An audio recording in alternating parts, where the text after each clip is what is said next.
Hi friends, it's Valerie. Welcome back to my channel and welcome back to this week's What's for Dinner. If you're already here, I would love if you would hit that subscribe button and join my YouTube family.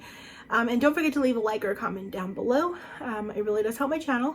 This week's What's for Dinner is going to only include 3 recipes, and that is because I made 6 meals this week, but 3 of them I made a different video out of. It came out a couple of days ago because I wanted to participate with some other lovely ladies here on YouTube and join in on a cookbook collab. So I've got 3 recipes that came out then. If you haven't checked that out, go check that out. You can also go check out that playlist. There's lots of content there for you if you're interested in that. So yeah, the 3 recipes for today though, they're going to be recipes using beef jerky. So I was sent a bunch of jerky from this company. It's called Jeff's Famous Jerky, and I'll give you a little clip in a moment here that's going to show you what I was sent. But they sent a variety of things, and they have jerky from brisket jerky, turkey jerky, bacon jerky, beef jerky, a wide variety of things and flavors, and so far I have not been disappointed on any of it. It is tender and delicious. So far the jalapeno or cranberry jalapeno cranberry, whatever that name is, they have one that's that flavor that's been absolutely my favorite so far. But they really intrigued me when they messaged me about sending me this jerky. So I would have never thought to cook with beef jerky. Now, we love jerky. We snack on it frequently. We love it on the go, things like that. It's a great source of quick protein, but I never think to cook and make recipes with it. So I really thought it was cool that they had this idea for me to make recipes using their jerky, and I had to do it. So I hope that you enjoy these 3 recipes that I made using the jerky. They were all delicious. Let's just get started. I wanted to make a fresh batch of some pico here. Of course, you could just use jarred salsa, anything like that, or even anything pre-made like pico.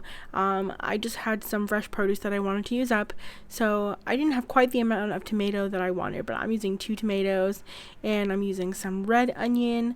I like a lot of onion in mine, and so I'm just gonna dice that up, and I'm also gonna go ahead and add in some jalapeno and cilantro. So I'm just gonna go ahead and dice some of all of those things up.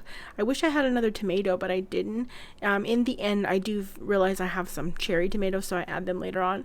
But to this, I also add about 1.5 limes of juice, and then some salt. I like adding fresh garlic, but I was out this day. And then just mix that all together and set it aside. I like to make this in advance, before starting other things, just so that those flavors can start to meld together.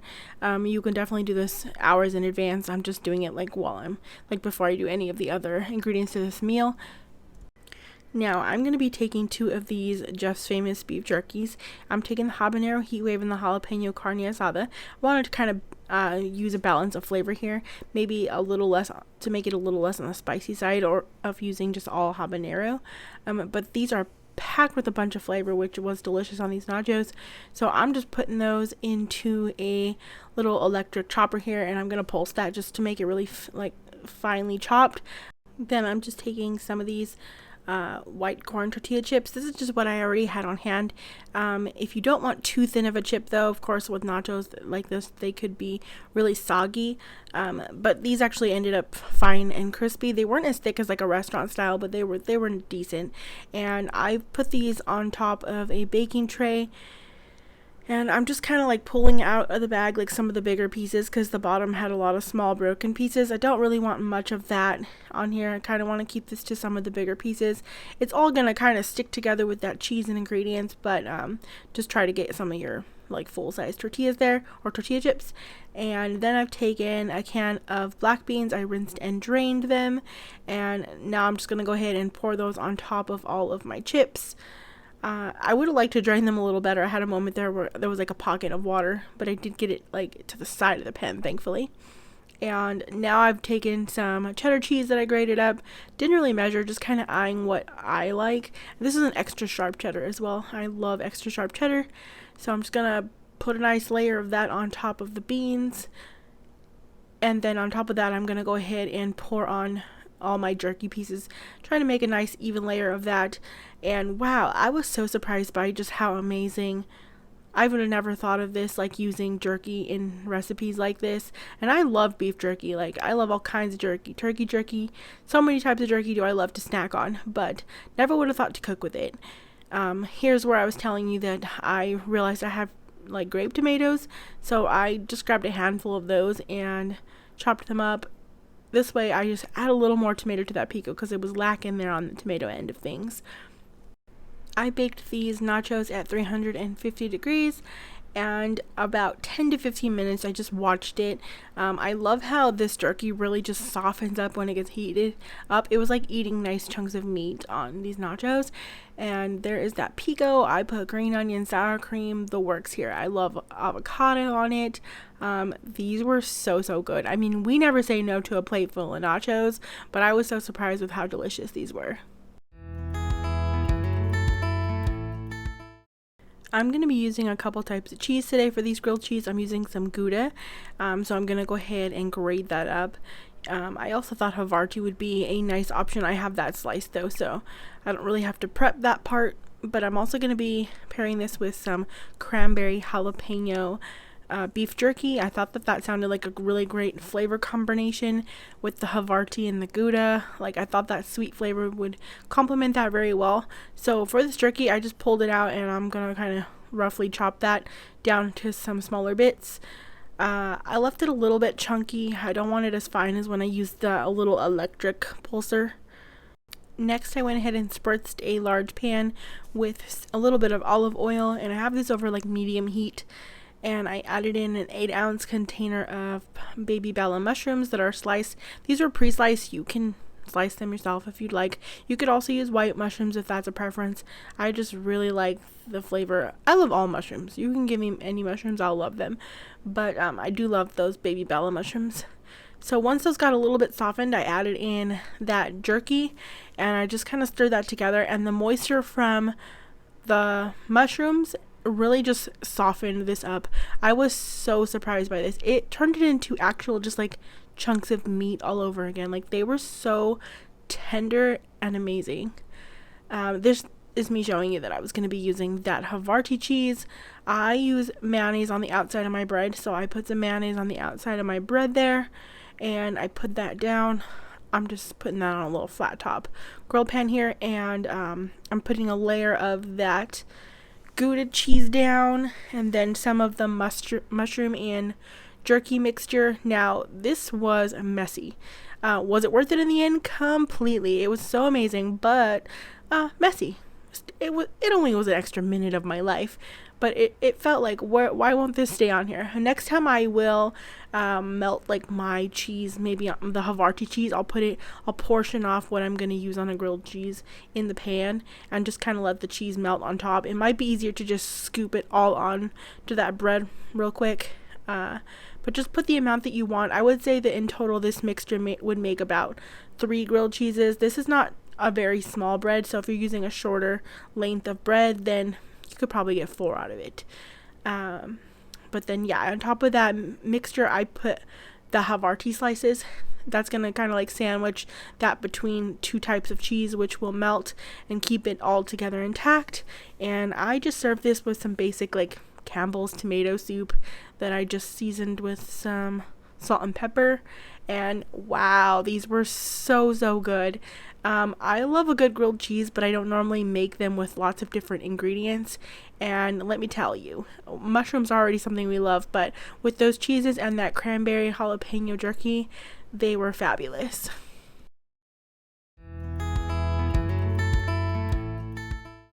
I'm going to be starting off by taking 1 pound of Brussels sprouts that I went ahead and cleaned, and I'm just trimming off the end of those a little bit because I just feel like it's a little bit dried up. So I'm going to do that and then just cut them right in half.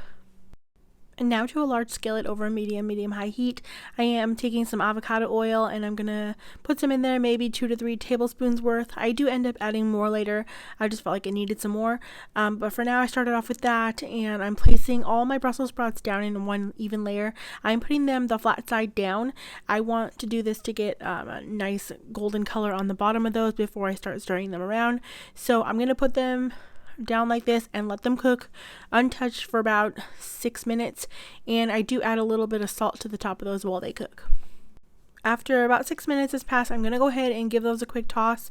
I am trying to get those a little bit flipped over so that the other sides of these can start to brown as well. Of course, that's up to preference. If you don't want them too browned, you could cook them like with a little bit of water in the bottom. That will steam them up versus crisping them up. I like them nice and crispy. I really like the flavor that that gives. But if you don't, of course, you could add some water and let those just kind of steam up. And then I am going to go ahead and add that little bit extra of oil and also salt the tops of those again. And I took some of this bacon jerky, and it's a maple brown sugar flavor. I thought that's going to really complement these Brussels sprouts. And so I'm just chopping that up, nice rough chop, but this is also a quick way that's going to add lots of flavor to these Brussels sprouts without really adding many ingredients. Like I'm not adding making a sauce or anything like that, which is nice. So I like the convenience of this. I never again would have thought to be using these types of like beef jerkies inside of recipes like this, but I'm loving how quick and easy this is. I think this is pretty cool as well. Like if you are camping and you're trying to pack some protein and meats to make recipes, that you can add them in without, having to have fresh meat. So I think that's pretty cool, and I like that because we do like to camp, so it's pretty cool to come up with new recipes to make with jerky. So yeah, just go ahead and add that bacon jerky in if you're making it like this, and I'm just going to go ahead and let that jerky just get warmed up with these Brussels sprouts. It just makes that jerky nice and tender. As soon as this jerky hits some heat, it starts to soften up like the original meat that it was. So that's a really nice little trick to this. Now I'm going to be making some salmon with this. I've made this recipe before, so I will leave a link here for it for you, but I'm halving that initial recipe, and I'm just making a sauce for that. So I'm combining a couple tablespoons of soy sauce with a tablespoon or so of oyster sauce, a tablespoon of honey. I really like the taste of ginger, so I'm adding a good tablespoon or so of that. You can half that amount if you're not a big fan of that. And same thing with the garlic. You can add about a teaspoon's worth. I'm adding about 3 teaspoons worth. And then a half a tablespoon of red pepper flakes. You can leave that out if you don't like any heat in that. And a nice hefty dash of sesame oil. I love that. That's just a flavor that I really love in this sauce. And then I'm adding a little bit of brown sugar for sweetness, not really measuring, and I'm using dark brown sugar.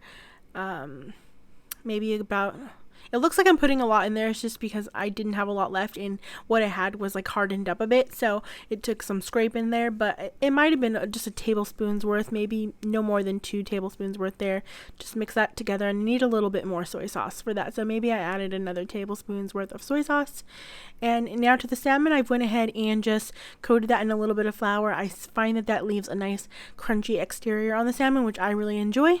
And I put that in some oil. I think I'm just cooking it in avocado oil, and it's about 6 minutes or so on each side that I cook it for. And so I'm just going to go ahead and do that. This is one with skin on it, so I do put the skin side down first. Get that nice and crispy. It's just, I peel it off in the end anyways. It's just really easy for me to peel off once it's been nice and crisped up. But once that was done cooking, I just removed it from the pan. And you want an internal temperature of at least 145 degrees for that. I like it a little bit above. It won't get too dried out if it's like a 160. And then to that same pan, I'm just adding that sauce that we made. I'm going to go ahead and just kind of stir that around. It's going to thicken up a bit more, cook down. I didn't cook it down too much, but I wanted to heat that all up, get it nice and sticky, and I'm just put that salmon back in that sauce, and I'm just spooning that sauce right over it. I served that here with those Brussels sprouts, and I've been really loving like avocado on salmon, so I just mixed some avocado with some cilantro. I served this all on a bed of rice with some black sesame seeds and some of those little seaweed snack sheets, so I put some of those with it. I think that's really good with this meal. And as much as I loved all of these recipes, I will say this one was still my favorite just because I love salmon and all the freshness of the avocado. But I do love Brussels sprouts, and I know a lot of people don't. But to me, they're delicious, and I love them this way with that maple brown sugar bacon jerky. Thanks so much for watching, friends. Don't forget to hit that subscribe button and that little bell so you don't miss out on any future videos. And I hope you all are having an amazing day.